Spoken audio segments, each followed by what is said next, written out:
A'udzubillahi minasyaitonirrajim. Bismillahirrahmanirrahim. Selamat malam para murid, santri, dan pemirsa dimanapun berada. Sugeng Rahayu semua. Nah ini kok ada yang aneh ini.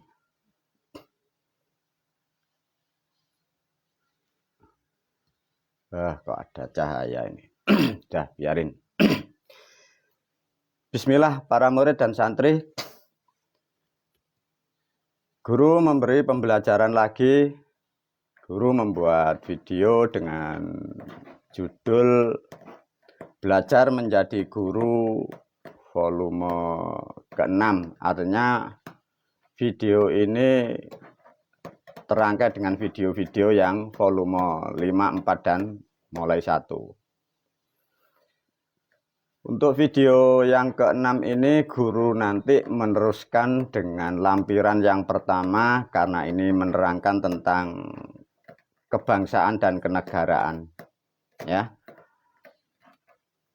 Bagi para pemirsa mungkin hal-hal yang disampaikan guru sangatlah sederhana sehingga manusia kadang memandangnya pun juga sebelah. Tapi guru melalui video ini berpesan ya para pemirsa juga murid dan santri. Kita manusia sering menimpa atau menerima sesuatu hal yang buruk karena hal-hal yang sepele. Nah ini ya. Karena masyarakat kita dan kita semua sering menerima sesuatu hal yang buruk ya karena hal sepele ya. Maka seperti di video ini guru memberi gambaran atau menerangkan tentang berbangsa dan bernegara, artinya ilmu kenegaraan tentangnya sepele ya, sangat sepele. Dan sebenarnya untuk pemahaman ini guru pun menyadari sebenarnya untuk mendidik manusia, untuk mendidik rakyat dan umat itu sebenarnya tanggung jawabnya para pemimpin ya. Kembali lagi guru sudah menyadari bahwa pemimpin kita, kiai, ulama, dan para pejabat kita sudah diterangkan oleh guru. Sejak sebelum lahir sudah dimantrai, sudah error ya terpaksalah guru mendidik para murid dan santri meskipun dengan bahasa yang sederhana, mungkin juga dipandang sebelah. Baik para murid dan santri, kembali kepada substansi di lempiran yang pertama ya. Diikuti semoga nanti bermanfaat.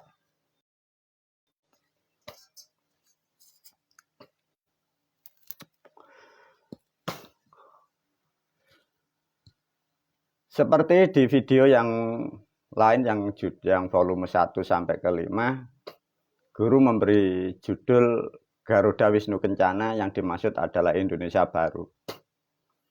Semoga dengan peradaban ke depan setelah Pilpres ini nanti guru sangat berharap kepada generasi muda ya.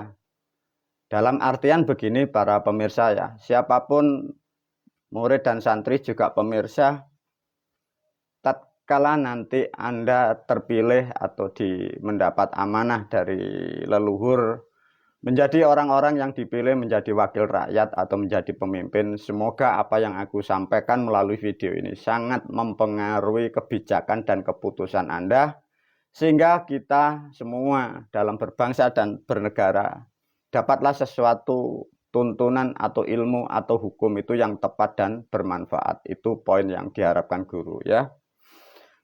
Baik, untuk melanjutkan pemahaman tentang kenegaraan ya. Di sini mungkin lempiran ini sebagian di dalam pendidikan berbangsa dan bernegara di tempat pendidikan yang sudah cukup maju itu sudah diterangkan. Ini adalah sebagian syarat untuk menjadi negara atau mendirikan negara. Satu contoh, di dalam huruf B guru menerangkan suatu negara itu harus mempunyai benua atau samudra atau angkasa atau pulau, atau bumi, atau tanah, atau bangunan, atau juga gedung. Ini ada hal yang pembelajaran yang sederhana ya para pemirsa. Di dalam pendidikan ilmu tata negara atau ilmu kenegaraan, itu rata-rata syarat untuk menjadi negara itu harus punya bumi, pulau, atau tanah. Namun guru melalui video ini memberi gambaran atau pemahaman yang lebih luas. Satu contoh, ada benua, ada samudra, dan angkasa. Apakah mungkin guru, manusia atau makhluk itu kalau mendirikan suatu negara itu mempunyai angkasa atau di angkasa? Coba diajarkan sedikit. Yang dimaksud angkasa itu kalian sudah paham ya. Artinya bukan material atau bukan bumi. Satu contoh para moyang, para leluhur kita. Sampai sekarang dan sampai batasan waktu yang tidak terbatas. Leluhur kita masih ada namanya di angkasa sana. Itu disebutlah namanya kerajaan atau negara. Karena keterbatasan kemampuan manusia, sehingga tidak tahu dikira di ruang angkasa sana, dikira tidak ada makhluknya.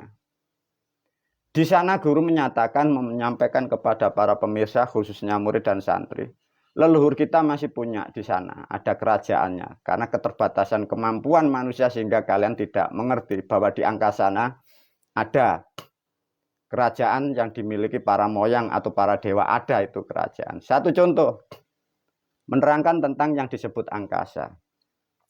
Coba cari di Google atau di orang-orang tetua adat, barangkali ada yang disebut namanya lintang ya. Lintang itu lintang seno. Coba di ruang angkasa sana, bintang, itu orang dulu leluhur kita nyebutnya itu lintang seno. Artinya apa? Di sana itu ada kerajaannya ya para pemirsa. Artinya leluhur kita yang disebut Yang Useno sampai ini hari masih ada sistemnya di sana. Karena keterbatasan, karena kembali lagi, karena pendidikan selalu diatasnamakan Arab dan agama, sehingga pemikiran bangsa manusia khususnya di Jawa itu rusak, sehingga kalian tidak mengerti bahwa sejarah dan faktanya sampai sekarang ada. Karena mendapat pendidikan agama yang tidak jelas, sehingga rusaklah otak manusia, kecerdasan itu tumpul. Nah, itu sedikit guru memberi gambaran bahwa untuk suatu negara itu dibutuhkan juga angkasa.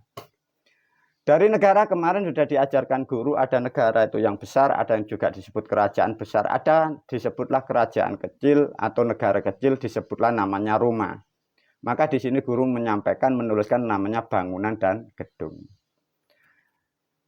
Ada satu yang manusia sering mendengar tapi tidak mengerti. Satu contoh ya.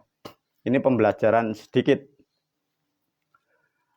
Benua, samudra, angkasa, pulau, bumi, tanah, bangunan, atau gedung. Di sini syarat mutlak untuk mendirikan suatu negara.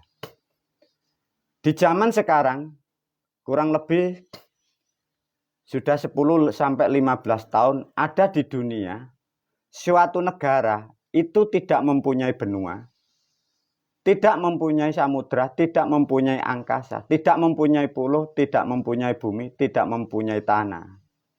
Dia hanya mempunyai bangunan. Itu menjadi negara yang besar di era sekarang. Pernah mendengar enggak para pemirsa? Ada satu yang disebut negara G7 atau G7. Apa yang dimaksud dari cerita ini yang disampaikan oleh guru melalui video ini? Para pemirsa, begitu hebatnya orang di luar negara kita ya. Tidak mempunyai pulau, tidak mempunyai bumi, tidak mempunyai tanah. Tapi mampu membuat namanya negara, namanya G7. Itu menguasai beberapa wilayah dan beberapa negara. Begitu hebatnya orang di luaran sana. Lantas bagaimana kalian para pemirsa, khususnya Anda pribumi Pancasila? Kita punya pulau ribuan, kita punya bumi, kita punya tanah, kita punya bangku, punya apa? Negara kita rusak dan hancur. Alangkah nistanya sebenarnya kita, kalau guru ngomong, begitu bodohnya kita. Orang di luar sana, di luar negara kita, orang tidak punya pulau, tidak punya bumi, mempunyai sistem namanya negara G7, mampu mengendalikan beberapa negara. Begitu hebatnya orang-orang di luar sana, sedangkan kita di bangsa yang seluas sebesar ini, kalian hanya mendapat pembelajaran tahlilan, istighosah. Begitu bodohnya kalian. Semoga dengan memahami video-video yang dibagi guru, semoga kalian sadar bahwa hal-hal seperti itu adalah membunuh kalian, membunuh penalaran Anda, sehingga kalian lupa dengan bumimu yang begitu subur. Itu sedikit sentuhan tentang yang disebut syarat untuk membentuk atau menjadikan suatu negara atau kerajaan. Dilanjutkan oleh guru sedikit tentang huruf C. Suatu negara atau kerajaan itu harus punya warga, namanya warga asli, ada warga baru dan pendatang. Pembelajaran seperti ini sudah banyak hal manusia yang tahu dan mendengar. Tapi untuk menjalankan, semoga para pemirsa ya, ini sedikit masukan barangkali, dan semoga Anda para pemirsa kelak andai kata menjadi wakil-wakil rakyat itu bila membuat aturan itu yang tepat, yang benar ya. Satu contoh, meskipun itu di bangunan atau di rumah atau dimanapun, namanya warga asli ini harus dikuatkan sistemnya, dan ini yang harus lebih dimuliakan ya. Buatlah undang-undang yang kuat untuk mengatur warga asli atau pribumi, karena itu hak yang memiliki wilayah itu ya. Sedangkan kalau kita menyikapi keadaan di negara kita, ya karena kembali lagi pejabat kita, pemimpin kita sudah error semua, yang dipikiri hanya nafsu, uang, jabatan, nafsu, uang, selakangan ya. Ya rusak, sudah rusak. Maka guru memberi garis bawahi bahwa bangsa Indonesia tinggal nama sekarang, ruhnya sudah tidak ada. Tinggal hancurnya berapa bulan lagi sekarang ini. Nah, dari warga asli ini nanti ada namanya warga baru. Warga baru itu apa maknanya para pemirsa? Warga baru itu yang dimaksud adalah warga dari warga asli. Artinya keturunan atau pewaris atau penerusnya. Ini harus dilindungi dengan undang-undang. Nanti ada namanya warga ini pendatang. Itu harus diatur dengan undang-undang. Dan itu jumlahnya harus dibatasi para pemirsa. Kembali lagi kepada bangsa kita. Karena bangsa kita sudah dirusak sejak sebelum merdeka, ya sudah rusak semua ini. Bumi yang begitu luas ya, kembali lagi ya pemimpin kita ya bodoh konyol semua, terjerumus atas nama agama, baik kiai, ulama maupun umara. Ya sudah tidak ada Indonesia negara kita ini. Sedikit guru memberi sentuhan ini agar kelak kalian kalau menjadi wakil-wakil rakyat untuk menyusun suatu kebijakan atau aturan di negara Pancasila ini betul-betul ini diperhatikan. Bila ini tidak perhatikan, generasi kalian akan hilang dan rusak. Kalian menjadi bangsa yang terjajah. Sakit dan sulitnya manusia itu jadi warga yang terjajah ya para pemirsa. Dari simbol atau dari keterangan yang C, guru masuk ini nanti ini yang lebih diurai lagi nanti ya tentang huruf D. Huruf D, suatu negara atau kerajaan harus memiliki nama. Anda harus sudah paham ya. Nama sudah banyak yang kita kenal. Dari nama itu, suatu negara atau kerajaan ada namanya simbol dan marwahnya. Ini yang kadang sampai ini hari tidak paham ya bagi para pemimpin kita ya. Simbol itu nanti satu contoh guru menyinggung tentang bendera atau ornamen yang lainnya. 2 bahasa dan 3 nanti yang disebutlah jati diri. Ini yang harus dipahamkan ya. Satu contoh, suatu negara atau kerajaan, simbol yang pertama tatkala sudah nama kerajaan atau negara seperti negara kita adalah Negara Kesatuan Republik Indonesia ya. Marwahnya ada di dalam bendera ya. Nah, ini sedikit tepat di era sekarang sesuai dengan keadaan. Kemarin ada guru mengikuti media tentang adanya dari negara lain yang mau mengikuti pertandingan sepak bola sudah marah, bendera-bendera dibakar. Begini para pemirsa, para murid diajarin guru ya, semoga bermanfaat. Bendera itu sebenarnya nilainya sangat tersakral karena itu marwahnya suatu bangsa. Ya. Melalui video ini guru berpesan ya, jangan sekali-sekali membakar bendera negara manapun. Ya, aku nasihatkan. Dampaknya kehidupanmu rusak, moralmu rusak, kalian akan menerima sesuatu hal yang sangat buruk, terutama nanti tentang ekonomi. Itu kelihatannya sepele, kelihatannya itu benda, kelihatannya kain.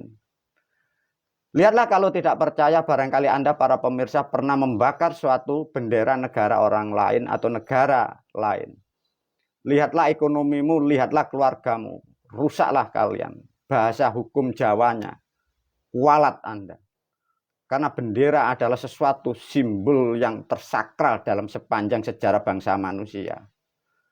Maka melalui video ini guru menyarankan kepada para pemirsa, jangan ikut-ikutan orang-orang yang dalam kebodohan seperti itu. Ya, itu satu. Dan untuk ke depan, untuk mengangkat namanya marwah, ini nasihat bagi kalian generasi Pancasila ya. Satu contoh di negara kita, Kesatuan Republik Indonesia.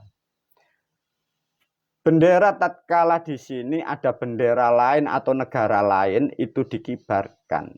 Satu ukuran bendera yang dikibarkan dari negara lain, ukurannya tidak boleh melebihi atau sepadan dari bendera kita punya. Satu contoh, tatkala di wilayah atau satu contoh dalam hal sepak bola, tatkala di situ ada bendera lain atau negara lain mengikuti pertandingan, negara lain pun boleh mengangkat negaranya. Namun untuk jumlah yang dikibarkan, itu jumlahnya harus lebih kecil atau lebih sedikit dari negara kita. Caranya begitu untuk menjaga negara seperti itu. Untuk menjaga marwah bangsa itu harus seperti itu. Nah, di era sekarang karena kembali lagi, pemimpin kita sudah bukan manusia lagi, ulamanya juga sudah bukan manusia lagi, umatnya sudah rusak.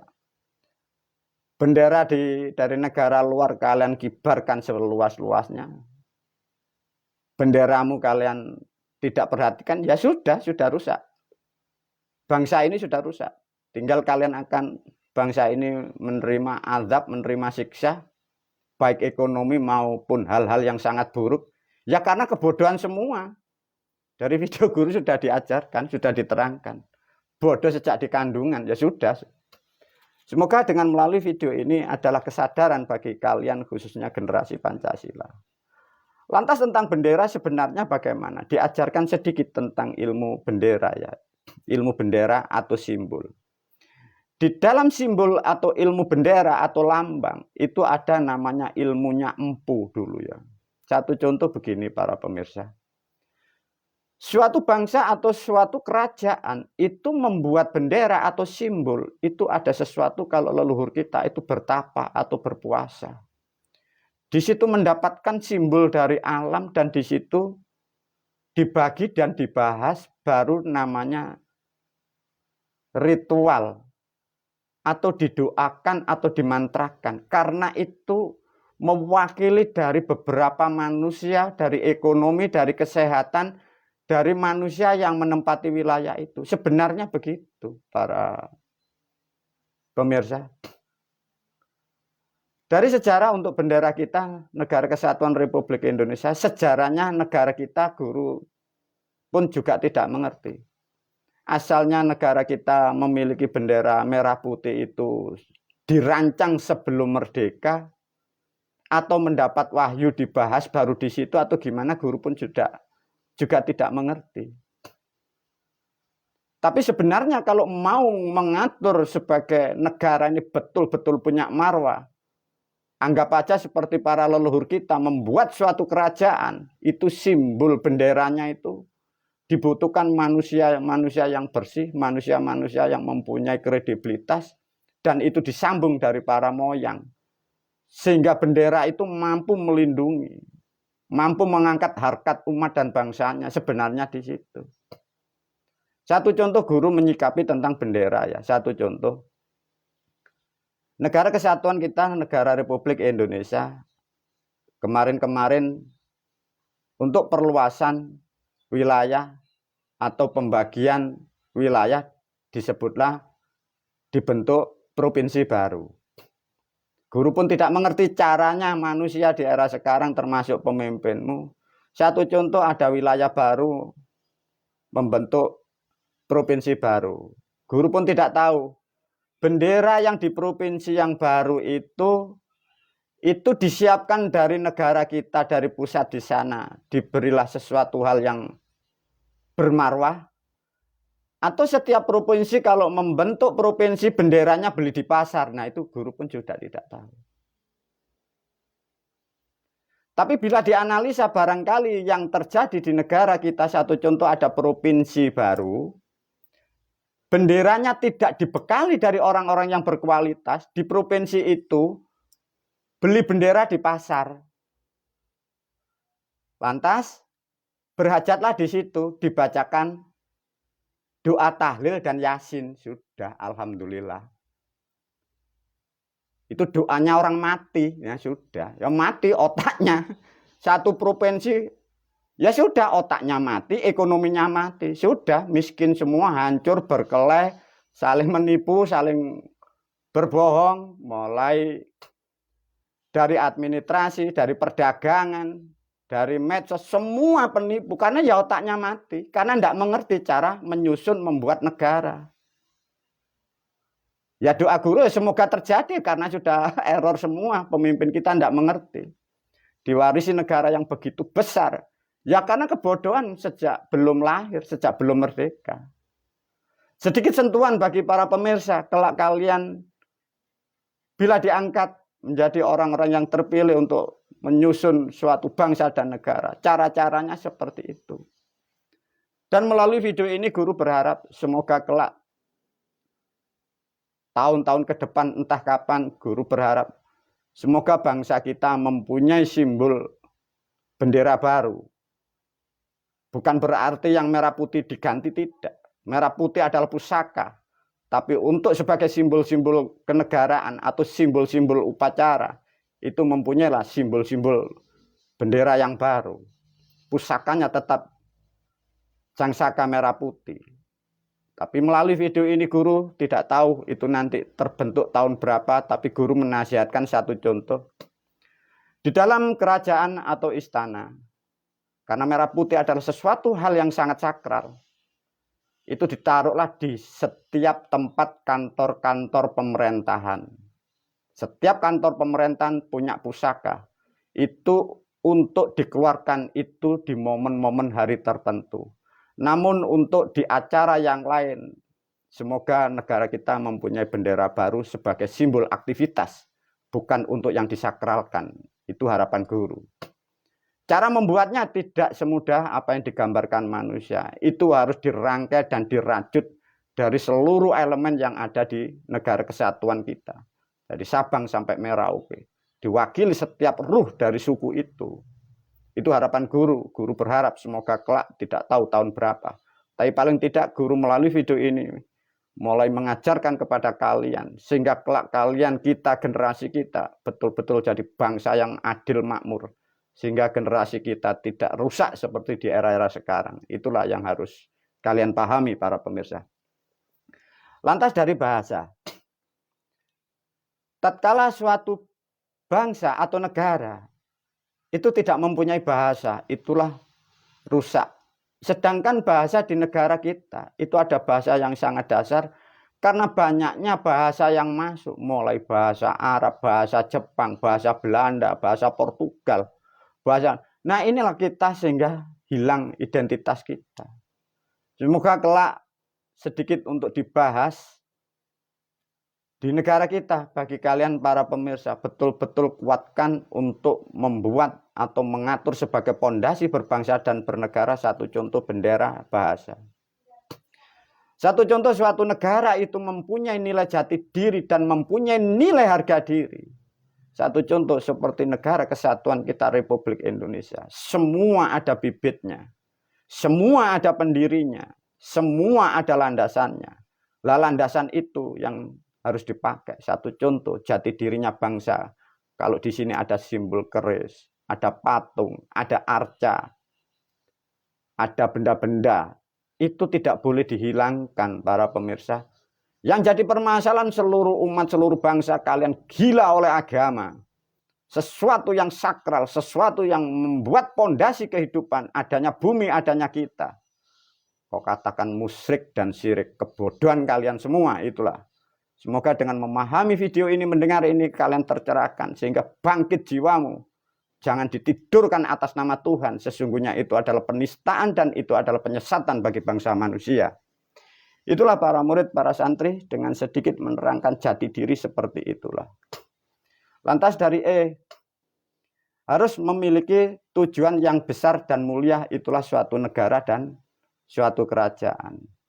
Lantas pernahkah kalian sebagai manusia, khususnya kalian para pemimpin di negara kesatuan Republik Indonesia, tujuan besar dalam suatu bangsa dan negara itu apa dan sampai kapan? Coba para pemirsa, suatu negara atau kerajaan harus memiliki tujuan yang sangat besar dan mulia. Tanyakan kepada pemimpin-pemimpin Anda, tanyakan kepada dirimu. Tujuan dibentuknya suatu bangsa, tujuan dibentuknya suatu kerajaan itu harus besar dan mulia. Dan sampai kapan? Itu yang kalian tidak akan pernah mampu untuk berpikir. Karena di era sekarang, para pemimpin kita, yang dipikirin hanya pribadi dan keluarganya. Tidak mau tahu. 100 tahun, 200 tahun, 1000 tahun akan jadi apa negara, tidak mengerti. Yang penting dia kenyang, keluarganya kenyang. Nah itulah kebodohan bangsa kita. Sehingga sudah wajar dan pantas kalau bangsa ini hancur. Kalau kutukan dari Yang Maha Kuasa menimpa kepada bangsa dan negaramu, ya karena kebodohan kita sendiri. Terdogma oleh sesuatu hal yang merusak sejak kita belum merdeka. Itu para pemirsa, para murid dan santri dipahami betul-betul ini. Karena guru melalui video ini, aku mendidik kalian, guru menyiapkan semoga kalian menjadi generasi Pancasila, generasi negara yang betul-betul tercerahkan dengan kecerdasan dan kemampuan. Karena kita sudah menyadari bahwa pemimpin-pemimpin kita yang di era sekarang usianya sudah uzur. Dari video guru sudah menerangkan bahwa orang-orang itu sudah tidak lama lagi. Mereka adalah produk-produk yang gagal. Semoga kalian yang masih muda, yang mengenyam pendidikan yang cukup di kurikulum, pahami hal-hal yang aku ajarkan melalui video ini. Lantas dari kalimat dari huruf F, harus berjalan dan dijalankan. Ini hal yang paling pokok. Dari rangkaian apa yang sementara diajarkan guru yang diterangkan. Dari konsep yang sudah ditulis dan disepakati ini loh, harus dijalankan dan dijaga. Itulah nanti akan kalian menjadi negara yang kuat, adil dan makmur, sehingga kalian tidak menjadi susah seperti sekarang.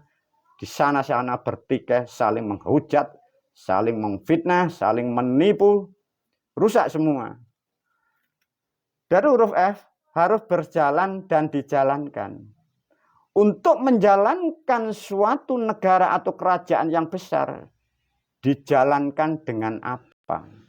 Ini yang kalian harus pahami.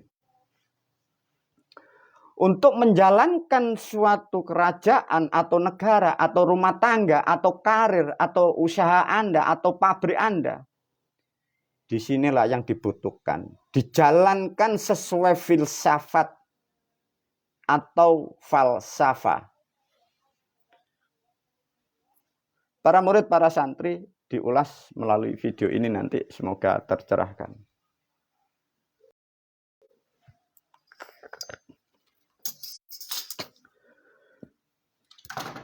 Para murid, para santri dan pemirsa, guru mengajak mendidik dengan tepat. Semoga betul-betul video ini mampu membimbing kalian generasi Pancasila ya, diajarkan tentang filsafat. Apa sih guru yang dimaksud filsafat? Filsafat itu apa sih? Coba. Para pemirsa, terangkan menurut kemampuan Anda masing-masing sesuai apa yang pernah Anda dapatkan dari guru, dari kurikulum, dari sekolahan. dari kitab-kitab yang beredar. Terangkan menurut Anda masing-masing di dalam pikiran Anda.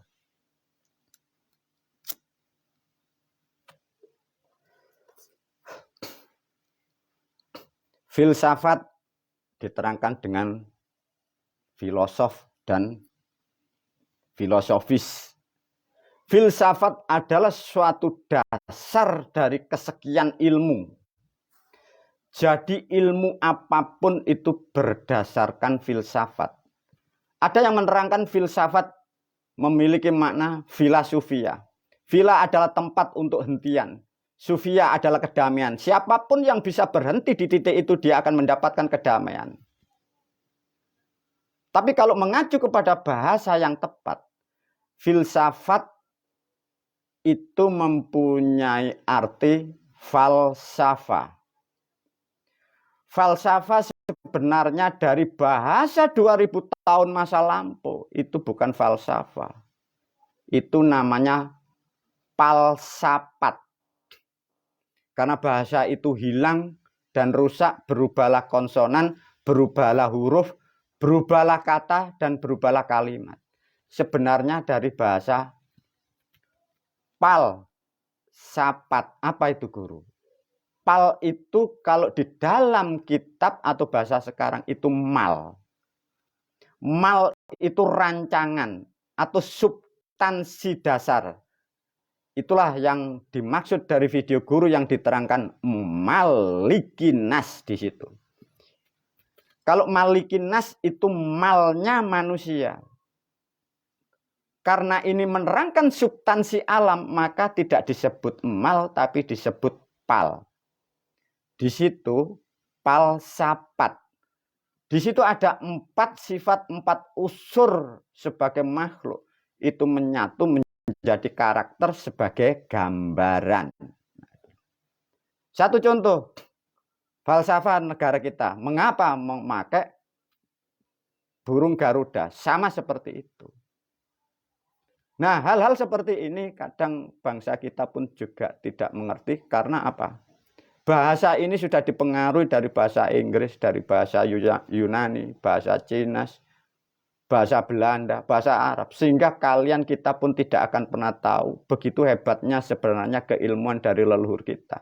Tatkala kita mampu menggali dan kita implementasikan dalam kehidupan berbangsa dan bernegara. Sungguh, bila kalian tahu bentuk gambar negaramu ke depan, kalau kita betul-betul mampu mengolah apa yang ada di bumi kita Pancasila. Itulah negara kita yang dikatakan surga dunia. Bangsanya makmur, rukun. Bukan seperti kalian gambarkan dengan kemakmuran manusia itu manusia lantas tiap hari ibadah. Itu bukan kemakmuran. Itu adalah penjajahan. Bagaikan seperti di surga. Tidak akan pernah ada yang disebut kata ibadah. Tidak ada. Karena kemuliaan manusia itu sudah terlepas dari belenggu-belenggu yang mengatasnamakan Tuhan. Itulah bangsa yang merdeka, itulah manusia yang merdeka. Tapi ini hari kalian terdogma mengatasnamakan Tuhan, kok kira itu sebagai penyelamat. Sesungguhnya itulah yang menjerumuskan kalian. Lihatlah sampai sekarang. Berapa agama yang bertikai? Satu kalimat, 12 tafsir. Saling bermusuhan, kalian tidak menyadari karena kebodohan, pengetahuan dan pengertian Anda. Wabillahi taufiq wal hidayah, waridho wal inayah. Wassalamualaikum warahmatullahi wabarakatuh.